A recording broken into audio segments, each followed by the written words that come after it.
Hello friends, welcome back to my YouTube channel. મારું નામ છે વિજયંત ગોવિંદ ગુપ્તા અને આજે આપણે વાત કરીશું માસ્ટરબેશન કે હસ્તમૈથુનની વિશે. આ એક ઇમ્પોર્ટન્ટ ટોપિક છે. મારી પાસે ઘણા બધા પેશન્ટ્સ આવે છે આના ઉપચાર માટે અને આનાથી થવાવાળી બીમારીઓના ઉપચાર માટે. માસ્ટરબેશન એક બહુ જ વાઇલ્ડ ટોપિક છે. એના પર ઘણી બધી બુક્સ છે, ઘણું લિટરેચર છે, ઘણું જ ઇન્ફોર્મેશન છે. અને એટલી વધારે ઇન્ફોર્મેશન છે કે એટલો વધારે નોઇઝ છે. નોઇઝ એટલે કે એટલી વધારે મિથ્સ અને એટલી ખોટી ઇન્ફોર્મેશન, સારી ઇન્ફોર્મેશન, પેશન્ટ્સ આમાં કન્ફ્યુઝ થઈ જાય છે કે થાય છે શું. નાઉ માસ્ટરબેશન એક હેલ્ધી હેબિટ છે. માસ્ટરબેશન એક નોર્મલ હેબિટ છે. સ્ટાર્ટિંગમાં જ કહું છું તમને કે માસ્ટરબેશન પોતે બીમારી નથી, પણ જો માસ્ટરબેશન બરાબર ન કરવામાં આવતું હોય કે માસ્ટરબેશનમાં વધારે પડતું ઇન્ડલ્જન્સ હોય તો એનાથી અમુક બીમારીઓ થઈ શકે છે. એમના વિશે જો કે આગળ વિડીયો બનશે. આજનો જે ટોપિક છે એક જનરલ એક રિવ્યૂ છે, એક જનરલ ટોક છે. ઓફ ધ હેન્ડ જે પણ કંઈ હું તમને કહી શકું છું માસ્ટરબેશનના વિષયમાં એક જનરલ ઓવરવ્યૂ છે, જેથી તમારા મનમાં, તમારા દિમાગમાં હસ્તમૈથુન વિશે કોઈ પણ મિથ હોય તો બની શકે એમને હું એને ક્લિયર કરી શકું. આ એક પોપ્યુલર ડિમાન્ડનો ટોપિક છે. મારે આ વિડીયો આ વિષય પર બનાવવાની ઈચ્છા નહોતી, પણ એટલા માટે બનાવું છું કારણ કે ડેલી મારી પાસે ઘણા પેશન્ટ્સ આવે છે જે પરેશાન છે માસ્ટરબેશનથી અને એનાથી થવાવાળી સાઇડ ઇફેક્ટ્સથી. તો હું તમને પહેલા હસ્તમૈથુન વિશે કહી દઉં. હસ્તમૈથુન એટલે કે ઓટો ઇરોટિઝમ. ઓટો ઇરોટિઝમ એટલે સેલ્ફ સ્ટિમ્યુલેશન. જ્યારથી માનવજાતિ બની છે, જ્યારથી હ્યુમન્સ બન્યા છે, હજારો વર્ષોથી માસ્ટરબેશન એક નોર્મલ ટોપિક છે, એક નોર્મલ વસ્તુ છે જે મનુષ્યો કે હ્યુમન્સ કરે છે. માસ્ટરબેશન સ્ત્રીઓમાં પણ થાય છે, માસ્ટરબેશન પુરુષોમાં પણ થાય છે. આજે આપણે વાત કરીશું માસ્ટરબેશન જે પુરુષોની અંદર થાય છે.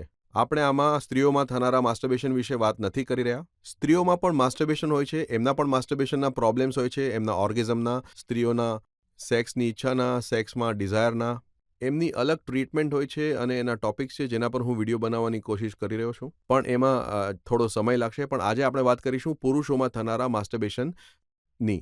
શું પુરુષોમાં માસ્ટરબેશન જૂનું છે? તો હા, જ્યારથી આપણો આ ઇતિહાસ છે, જ્યારથી આપણે ત્યાં પુરુષો છે, ત્યારથી માસ્ટરબેશન થઈ રહ્યું છે, સેલ્ફ સ્ટિમ્યુલેશન થઈ રહ્યું છે. તો શું આ માસ્ટરબેશન જે છે એ શું ખરેખર ખોટું છે? જો આ જે માસ્ટરબેશન છે એને આપણા ભારતીય સમાજમાં બહુ જ એક ઇમ્પોર્ટન્ટ દરજ્જો આપવામાં આવ્યો છે, કારણ કે આપણે ત્યાં જે વીર્ય છે, જે શુક્રાણુ છે, એને ધાતુ એટલે કે શુક્ર ધાતુ એટલે કે એને બહુ જ એક ઇમ્પોર્ટન્ટ લાઈફ ફોર્સ કે એને શરીરની ઉર્જાના રૂપમાં જોવામાં આવે છે. આપણે ત્યાં એક થિયરી છે કે લોહીના ફિલ્ટ્રેશનથી કે ઘણી બધી એનર્જીના ગયા પછી વીર્યનું એક ટીપું બને છે અને આ વીર્યમાંથી આખી સૃષ્ટિ બની છે. એટલે આ વીર્ય પણ બહુ જ શક્તિશાળી છે અને જો આ વીર્યને તમે તમારા શરીરની અંદરથી કાઢી મૂકશો, શરીરમાંથી તમે વીર્યનો લોસ કરી દેશો, તો એનાથી તમારામાં બીમારી પેદા થવાનું શરૂ થઈ જશે. આને એક સિન્ડ્રોમ છે કોલ્ડ ધાતુ સિન્ડ્રોમ અથવા ધાતુ રોગ, જેની અંદર માસ્ટરબેશન અને એના સાઇડ ઇફેક્ટ્સ એક સબ ટોપિક છે. એવા ઘણા બધા પેશન્ટ્સ છે જેમને લાગે છે કે અમારું જે વીર્ય છે એ નાઇટફોલમાંથી નીકળે છે, યુરિનમાંથી નીકળે છે, પોટી કરવાથી નીકળે છે કે માસ્ટરબેશનમાંથી નીકળે છે અને એનાથી એમની અંદર બીમારીઓ ડેવલપ થાય છે. તો જે સૌથી કોમન ક્વેશ્ચન છે માસ્ટરબેશનના વિષયમાં, આપણે એને સોલ્વ કરીશું. તો પહેલી વાત, શું ધાતુમાં કે વીર્યની અંદર એટલી બધી એનર્જી હોય છે કે એનો લોસ થવાથી શરીરમાં નબળાઈ આવી જાય?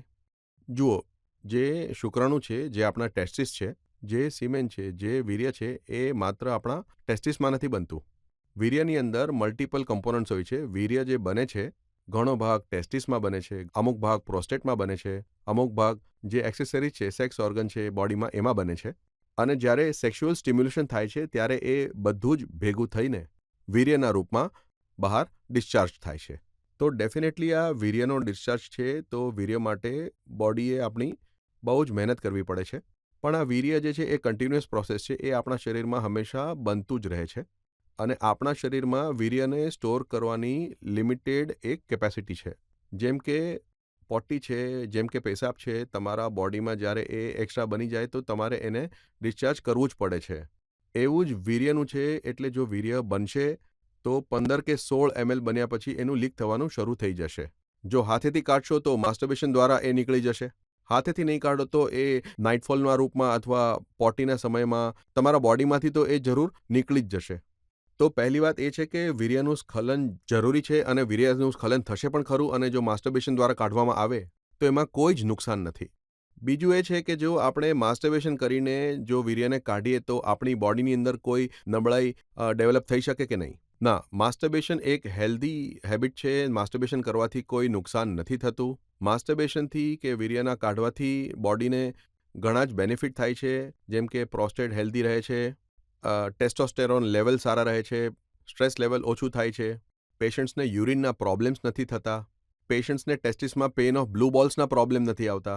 પણ માસ્ટરબેશન અમુક સ્થિતિઓમાં અમુક પેશન્ટ્સ માટે પ્રોબ્લેમેટિક બની શકે છે. માસ્ટરબેશનને લીધે અમુક પેશન્ટ્સમાં અમુક બીમારીઓ થઈ શકે છે જો માસ્ટરબેશન યોગ્ય પ્રકારે ન કરવામાં આવતું હોય કે માસ્ટરબેશનમાં પેશન્ટ ઓવર ઇન્ડલ્જ થાય છે. વાત એમ છે કે માસ્ટરબેશન એક પ્લેઝરેબલ એક્ટિવિટી છે. ઓબ્વિયસલી સેક્સ્યુઅલ એક્ટિવિટી છે એટલે બહુ જ સેટિસ્ફેક્શન આપે એવી અને એન્જોયેબલ એક્ટિવિટી છે.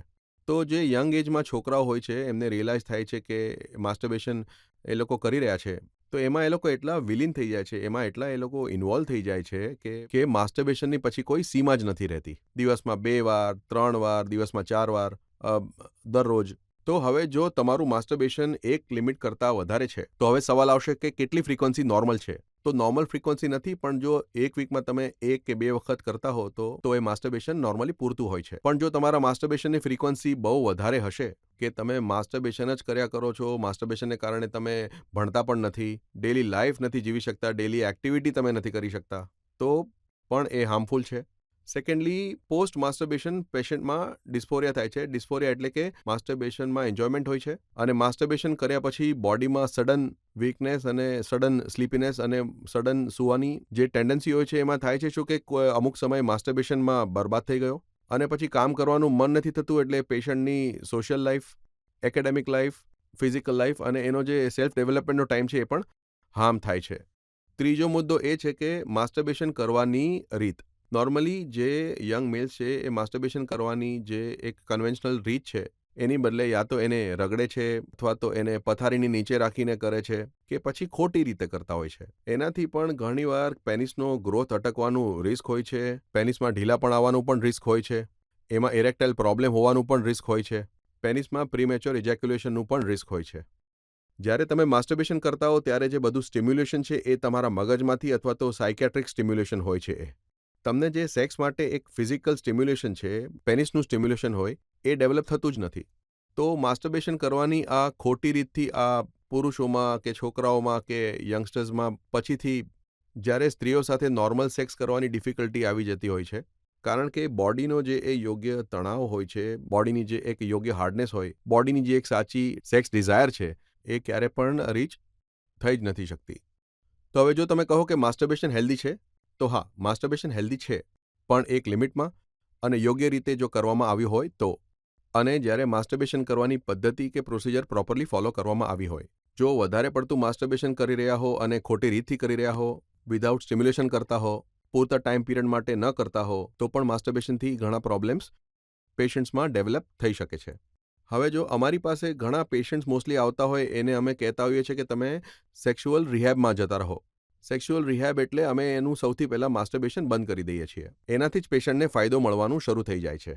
મારા આવનારા વિડીયોમાં વાત કરશું કે માસ્ટરબેશન અને ઇરેક્ટાઇલ ડિસફંક્શન, માસ્ટરબેશન અને પ્રીમેચ્યોર ઇજેક્યુલેશન, માસ્ટરબેશન અને વીકનેસ, આ બધા વિશે આપણે વાત કરીશું. પણ આજ માટે બસ આટલું જ. બની શકે તો આ વિડીયોથી તમને જે મેસેજ મળવો જોઈએ એ છે કે માસ્ટરબેશન હેલ્ધી છે, પણ લિમિટમાં કરો, પ્રોપરલી કરો. માસ્ટરબેશનની સાચી ટેકનિક, માસ્ટરબેશન કેવી રીતે કરવું, એ બધા વિડીયો માટે તમે મારી ચેનલને સબસ્ક્રાઇબ કરો અને તમે મારા વિડીયોને લાઇક કરો, એને શેર કરો. વિડીયો જોવા માટે થેન્ક યુ. નમસ્તે.